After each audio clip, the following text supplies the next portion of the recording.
فاهم الفرق بين on وات ولا لسه بتتلخبط؟ عموما نعمل لايك للفيديو وفولو للصفحة. تعالوا معايا. أول حاجة on. on لما نيجي نتكلم على on احنا بنتكلم كأنها معنى فوق. يعني ايه فوق؟ يعني على سطح حاجة. أي حاجة على سطح بنكتب on.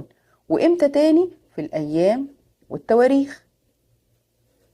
طيب وبعدين في استخدامات عامة لأون ما ينفعش ما نكونش نعرفها، زي on the bus, on the train و on the plane. طيب at لما نيجي نتكلم على at بنتكلم على مكان محدد أو وقت محدد. كان محدد مثلا بنتكلم على الدور، أو بنتكلم على وقت محدد مثلا at 8 o'clock. طيب ايه الاستخدامات العامة لآت؟ at home, at work,